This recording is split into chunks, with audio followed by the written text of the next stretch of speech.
Treasure's career would make any parent proud. Is this your shop? Okay, let's see. Let's go.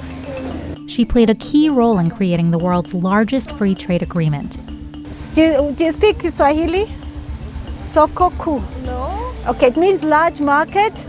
She's worked across Europe and Africa. But despite all this, her mom actually thought she could do more. My mother said, I'm proud of what you're doing, but how is it going to make a difference to people in my village and, people that we know? And then I just paused for a moment and I thought, yeah, actually, she's right.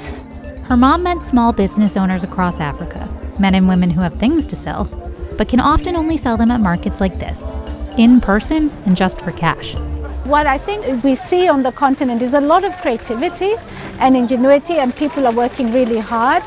But the question really is, how much are they able to sell? As we look at global trade, Treasure thinks she can find ways to help people sell better here at the African Electronic Trade Group.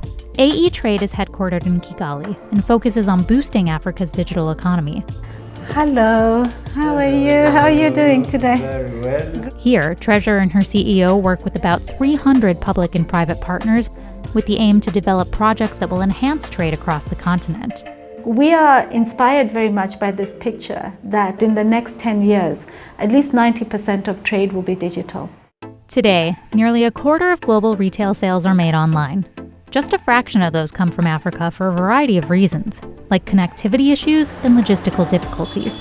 But a big hurdle to online selling is just getting small businesses online in the first place, which is exactly what Treasure's team hopes to overcome with a digital marketplace called Sokoku.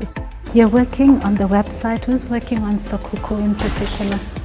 Our aim at the end of the day in Sokoku is to have it as one of the top sites, like Amazon, Alibaba, any of the big players in the world, but with a very different model. If we can enable that by mainly solving two main challenges. One is the payments side and the other is the logistics. And I think with that, then it can thrive.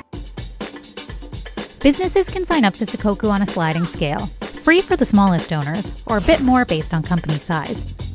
With that membership, Treasure says they don't just get a site to sell their goods, but support from AETrade in terms of logistics, cross-border payments, and education.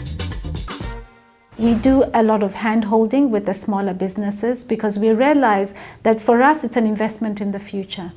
And so a lot of e-commerce platforms will not do the kind of hand-holding that we do, which is what we call digital capacity building. Without further ado, we thought this morning will be a great opportunity to talk more about our platform Sokoku. Sokoku had a soft launch in 2021. Treasure says about 15,000 vendors sell on the site today. But outreach sessions like this are key because AETrade hopes to reach at least 600,000 sellers by 2025. This is the main idea, facilitating trade between businesses in Africa.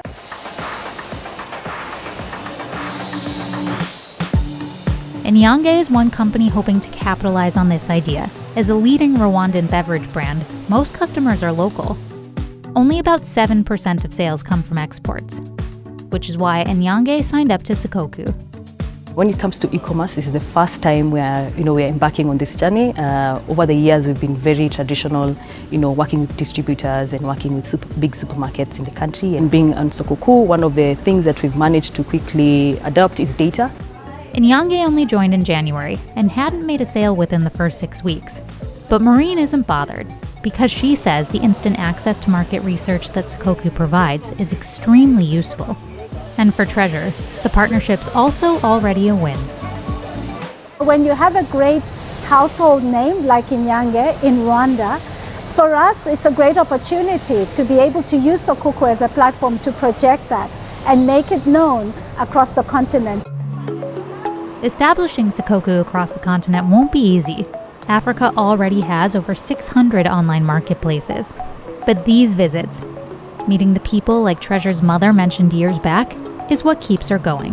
When I see people on the factory floor doing their work and it's meaningful work, I sit and I dream and I think, how can we replicate it to millions of people? Global trade is the only way I know how that we can change people's lives. in terms of really leapfrogging from their day-to-day possibilities to a much bigger and better horizon.